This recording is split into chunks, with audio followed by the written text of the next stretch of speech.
Hello दोस्तों, तो स्वागत है आपका आपके YouTube channel Ram driving guide में।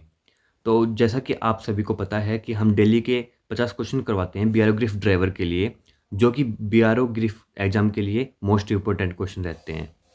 तो हम 3 क्वेश्चन क्लासेस पहले करवा चुके हैं, मतलब 150 क्वेश्चन तक हम करवा चुके हैं पहले।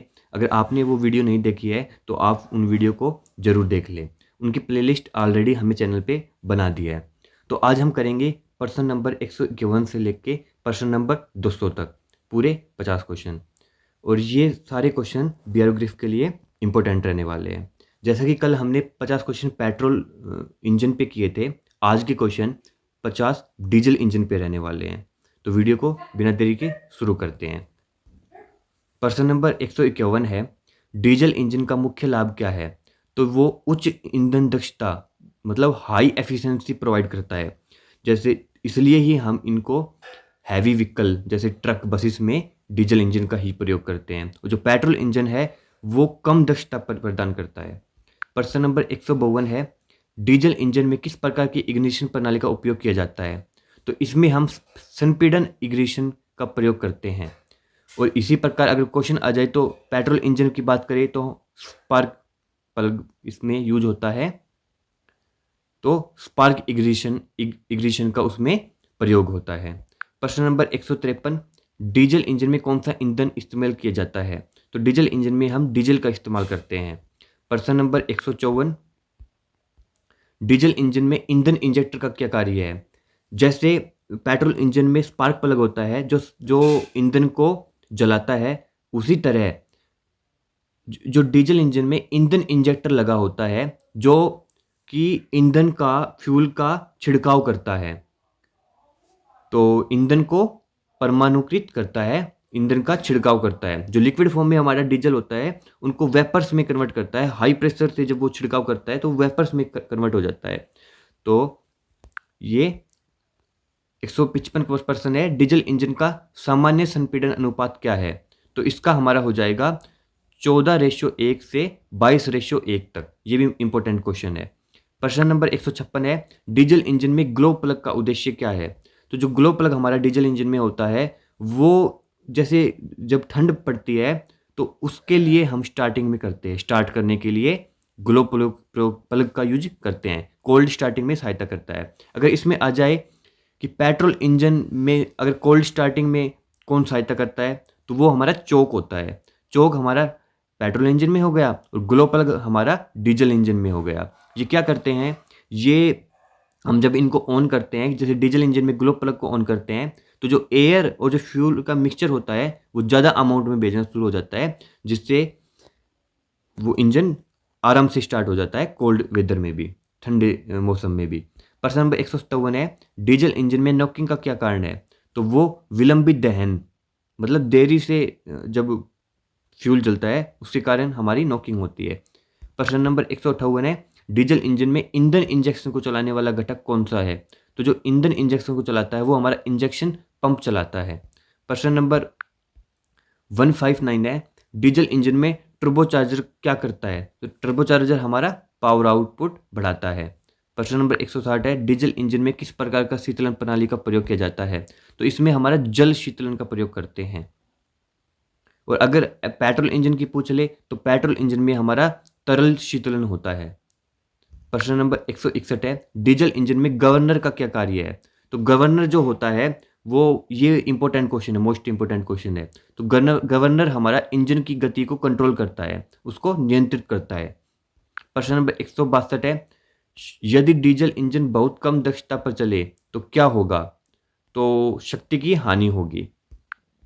प्रश्न नंबर 163 है, यदि डीजल इंजन बहुत अधिक श्रमित हो तो क्या होगा? तो वो काला धुआं देने लग जाएगा। ये पेट्रोल इंजन के केस में भी यही सेम था। ये भी इंपॉर्टेंट क्वेश्चन है। प्रश्न नंबर 164 है, डीजल इंजन में ईंधन फिल्टर की क्या भूमिका है? तो जो फिल्टर होता है वो जो डस्ट पार्टिकल होते हैं उनको रिमूव कर देता है, अशुद्धियों को दूर करता है। प्रश्न नंबर 165 है, कौन सा घटक डीजल इंजन को अत्यधिक गर्मी से बचाता है? तो जो रेडिएटर है, जो कूलिंग सिस्टम में लगा होता है, वो हमारे इंजन को ठंडा रखता है। प्रश्न नंबर 166 है, डीजल इंजन में नीला धुआं किस कारण से निकलता है? तो ये भी हमें कल की क्लास में डिस्कस किया था वो इंजन ऑयल को जलाना। इंजन ऑयल अगर जल रहा है तो नीला धुआं हमारा निकलेगा। प्रश्न नंबर 167 है डीजल इंजन में फ्लाईव्हील का क्या कार्य है। तो फ्लाईव्हील जो है वो घूर्णी ऊर्जा को संग्रहित करता है। जो फ्लाईव्हील हमारा क्रैंकशाफ्ट से अटैच होता है। प्रश्न नंबर 168 है डीजल इंजन में इंटरकूलर का क्या अर्थ है। तो जो इंटरकूलर होता है वो हमारी संपीड़ित हवा को ठंडा करता है। संपीड़ित में गर्म हवा जो होती है उसको ठंडा कर देता है। इसी नाम से ही पता चलता है इंटरकूलर, कूल करना, कूल कर देता है, ये ठंडा कर देता है। प्रश्न नंबर 169 है यदि डीजल ईंधन प्रणाली में पानी प्रवेश कर जाए तो क्या होगा। तो उसमें इंजन में मिस फायरिंग होना शुरू हो जाएगा। प्रश्न नंबर 170 है डीजल इंजन की दक्षता क्या निर्धारित करती है। तो वो संपीड़ित अनुपात करती है। अगर संपीड़ित अनुपात ज़्यादा होगा तो हमारी दक्षता ज़्यादा होगी, अगर संपीड़ित अनुपात कम होगा तो हमारी दक्षता भी कम होगी। तो ये संपीड़ित अनुपात के बेस के ऊपर निर्धारित होती है डीजल की दक्षता। प्रश्न नंबर 171 है डीजल इंजन में ईजीआर वोल्व क्या कार्य करता है। तो ईजीआर वोल्व हमारे नाइट्रोजन ऑक्साइड्स जो होते हैं उसके उत्सर्जन को कम कर देता है। मतलब ये जब पोल्यूटेंट जो होता है उसको हार्मफुल होने से ज़्यादा हार्मफुल से कम हार्मफुल कर देता है। प्रश्न नंबर 172 है डीजल इंजन में ओवर स्पीडिंग का कौन सा घटक है। तो ओवर स्पीडिंग हमारा गवर्नर होता है। गवर्नर हमारे स्पीड को कंट्रोल करता है। प्रश्न नंबर 173 है डीजल इंजन में क्रैंकशाफ्ट का क्या अर्थ है। तो क्रैंकशाफ्ट हमारा रैखिक गति को घूर्णन गति में परिवर्तित करता है। रैखिक गति हमारी पिस्टन से आती है। जो पिस्टन से रैखिक गति आती है उसको हमारी घूर्णन गति में आगे फ्लाई व्हील में पहुंचाता है, वो क्रैंकशाफ्ट की मदद से ही होता है।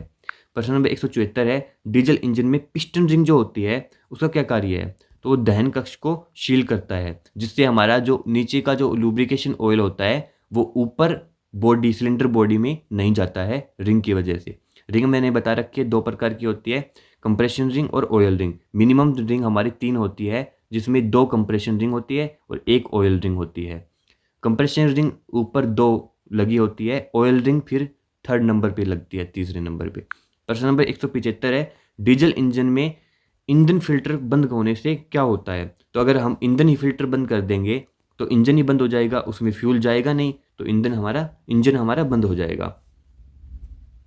प्रश्न नंबर 176 है डीजल इंजन में अत्यधिक ईंधन खपत का क्या कारण है। तो वो दोषपूर्ण इंजेक्टर होता है। अगर हमारा इंजेक्टर खराब हो रखा है तो वो अत्यधिक ईंधन खपत करना लग जाएगा। प्रश्न नंबर 177 है डीजल इंजन में कैम्पशाफ्ट जो होती है उसकी क्या भूमिका है। तो चाहे पेट्रोल इंजन हो चाहे डीजल इंजन हो, जो कैम्पशाफ्ट होती है वो हमारी वोल्व को नियंत्रित करता है, वोल्व के टाइमिंग को नियंत्रित करता है कि कब वोल्व खुलेंगे, इनटेक वोल्व कब ओपन होगा, इनटेक वोल्व कब क्लोज होगा, एग्जॉस्ट वोल्व जो होता है, आउटलेट वोल्व जो होता है वो कब बंद होगा कब खुलेगा, वो हमारा कैम्पशाफ्ट ही डिसाइड करता है।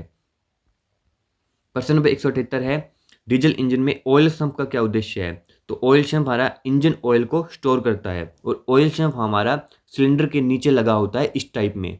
ऑयल सम्प का मतलब होता है एक स्टोर करने का की जगह है, तो वो नीचे स्टोर रहता है। प्रश्न नंबर 179 है डीजल इंजन में के लिए आदर्श वायु अनुपात क्या है। तो ये हमारा आइडियल मिक्सचर होता है 14.5:1 से 22:1 तक, जिसमें जो 14.5 से 22 हमारा वायु हो जाता है और जो 1 है ये हमारा ईंधन फ्यूल होना चाहिए। प्रश्न नंबर 180 है उच्च सल्फर डीजल इंजन में का क्या कारण होता है। तो ये अधिक उत्सर्जन के कारण होता है। प्रश्न नंबर 181 है डीजल इंजन को ओवर हीटिंग से कौन बचाता है। तो जब हमारा टेम्परेचर तापमान ज़्यादा हो जाता है इंजन का, तो जो कूलेंट सिस्टम होता है, शीतलन प्रणाली होती है, वही हमारी ओवर हीटिंग से बचाती है। और जो ओवर हीटिंग से जो पार्ट्स डैमेज हो जाते हैं उसको भी हमारी शीतलन प्रणाली ही बचाती है। प्रश्न नंबर 182 है डीजल इंजन में किस प्रकार का स्नेह प्रणाली का उपयोग किया जाता है। तो वो हमारी बलपूर्वक स्नेह प्रणाली होती है। पेट्रोल इंजन में भी सेम यही होता है। प्रश्न नंबर 183 है डीजल इंजन में ऑयल कूलर का क्या कार्य है। तो ऑयल कूलर हमारा क्या होता है, ठंडा कर देता है इंजन ऑयल को। प्रश्न नंबर 184 है डीजल इंजन में सफ़ेद धुआं किस कारण निकलता है। ये हमने कल भी डिसाइड किया था। ये पेट्रोल इंजन में 3 धुआं, नीला, काला और सफ़ेद, वही डीजल इंजन में के कारण होते हैं और वही हमारे पेट्रोल इंजन के कारण होते हैं। तो जो सफ़ेद धुआं निकलता है वो बिना जला हुआ ईंधन होता है, अनबर्न फ्यूल जिसे हम बोलते हैं। प्रश्न नंबर 185 है, डीजल इंजन में इंजेक्टर नोजल क्या करता है? तो इंजेक्टर नोजल हमारे सिलेंडर में ईंधन का छिड़काव करते हैं। प्रश्न नंबर, जितने भी सिलेंडर होंगे उन सब के लिए अलग अलग इंजेक्टर लगे होते हैं, तो हर इंजेक्टर जो वो फ्यूल का छिड़काव करता है। प्रश्न नंबर 186 है, डीजल इंजन का पावर आउटपुट क्या निर्धारित करता है? तो वो हमारे इंजन विस्थापन को निर्धारित करता है। प्रश्न नंबर 187 है, यदि डीजल इंजन की टाइमिंग गलत हो तो क्या होगा? तो हमारा खराब दहन होगा। टाइमिंग गलत है तो वो क्या, तो प्री इग्निशन हो जाएगा या फिर बाद में इग्निशन होगा, जिससे हमारी नॉकिंग शुरू हो जाएगी और जिससे हमारा दहन जो है वो खराब हो जाएगा। प्रश्न नंबर 188 है, डीजल इंजन में मास एयर फ्लो सेंसर की क्या भूमिका है? तो वो हमारे वायु सेवन को मापता है। प्रश्न नंबर 189 है, डीजल इंजन में सिलेंडर हेड गैस्केट का क्या, ये वेरी इंपॉर्टेंट क्वेश्चन है, वेरी वेरी इंपॉर्टेंट क्वेश्चन, ये काफ़ी बार एग्जाम में आया है कि जो गैस्केट जो हमारी होती है उसका क्या उद्देश्य है? तो जो गैस्केट है हमारी, वो भी एक सीलिंग का कार्य करती है, दहन कक्ष को सील कर देती है। मतलब जो अंदर की जो चीज़ें हैं वो अंदर ही रहेगी, बाहर नहीं आएगी, बाहर की चीज़ें बाहर ही रहेगी, वो अंदर नहीं जाएगी। गैस्केट हमारा सिलेंडर के ऊपर लगी होती है, उसका ऊपर उपयोग होता है। प्रश्न नंबर 190 है, यदि डीजल इंजन में तेल का स्तर बहुत कम हो तो क्या होगा? तो इंजन जो है वो घिसाव करना शुरू कर देगा, जिससे हमारा इंजन खराब भी हो सकता है। प्रश्न नंबर 191 है, डीजल इंजन में अल्टरनेटर, अल्टरनेटर तो बैटरी को चार्ज करता है, बैटरी को चार्ज करने का कार्य करता है। प्रश्न नंबर 192 है, डीजल इंजन में खराब टर्बोचार्जर का क्या प्रयोग होगा? अगर टर्बोचार्जर खराब है तो हमें आउटपुट खराब मिलेगी, आउटपुट कम मिलेगी, जिससे हमारा पावर लॉस की समस्या देखने को मिलती है। प्रश्न नंबर 193 है, डीजल इंजन के ज़्यादा गर्म होने का क्या कारण है? तो अगर ज़्यादा गर्म अगर हमारा डीजल हो रहा है तो इसका मतलब क्या है कि हमारा कूलिंग सिस्टम कम काम कर रहा है। तो कूलिंग सिस्टम ही तो उसको ओवरहीट होने से बचाता है, तो शीतलक रिसाव हो गया, मतलब कूलिंग सिस्टम में कुछ खराबी आ गई। प्रश्न नंबर 194 है, डीजल पार्टिकुलेट फिल्टर जिसे हम डीपीएफ बोलते हैं, इसकी फुल फॉर्म है डीजल पार्टिकुलेट फिल्टर, इसका क्या कार्य है? तो ये कालिक उत्सर्जन को कम करता है। प्रश्न नंबर 195 है, डीजल इंजन में किस प्रकार के दहन चक्र का उपयोग होता है? तो वो हमारा संपीड़न प्रज्वलन होता है। इसमें दो क्वेश्चन बनते हैं। अगर इसमें बात आ जाए कि डीजल इंजन कौन सी साइकिल पे के चक्कर पे रहता है, तो जिसे हम संपीड़न प्रज्वलन बोलते हैं। इंग्लिश में हम ऑटो साइकिल भी कह सकते हैं कि ऑटो साइकिल के ऊपर कार्य करता है। नहीं sorry, diesel engine diesel cycle पे, डीजल इंजन जो है वो डीजल साइकिल पे कार्य करता है, और जो पेट्रोल इंजन है वो हमारा ऑटो साइकिल पे कार्य करता है। इस बात का ध्यान रखिए। प्रश्न नंबर 196 है, डीजल इंजन में ईंधन वापसी लाइन का उद्देश्य क्या है? तो जो ईंधन वापसी लाइन होती है वो अगर ज़्यादा हमारे पास फ्यूल आ जाता है तो उनको वापस टैंक में भेजने का कार्य करती है, अतिरिक्त ईंधन वापस कर देता है।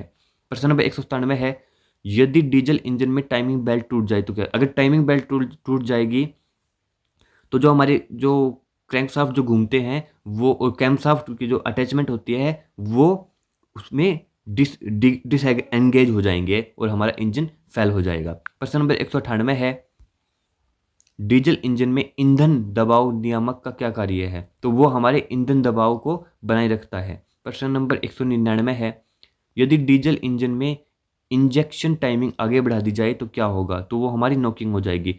अगर टाइमिंग आगे बढ़ा दी तो भी नॉकिंग होगी, अगर प्री इग्निशन मतलब टाइमिंग को पहले कर दिया तो भी नॉकिंग होगी, जिससे हमारे इंजन में खटखटाहट की आवाज़ पैदा शुरू हो जाती है।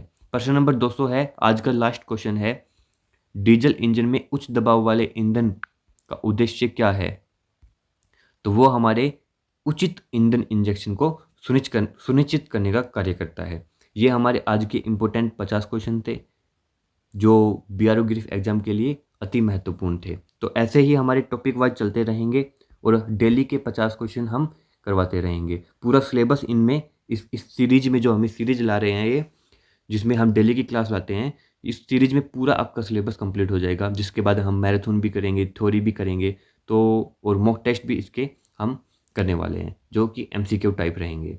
तो अगर आपको वीडियो अच्छी लगी तो लाइक करें और कमेंट में करके ज़रूर बताइए आपके 50 क्वेश्चन में से कितने आपको आते थे और आपकी कितनी परसेंटेज आपकी 10th में है, जिससे हमें पता लगे कि आपका एडमिट कार्ड कितना आने की संभावना है। तो हमारे चैनल को सब्सक्राइब कर लो ऐसी ही वीडियो अपडेट्स के लिए। बाकी हर क्लास में जुड़ना न भूलें और आज के लिए इतना ही। जय हिंद, जय भारत।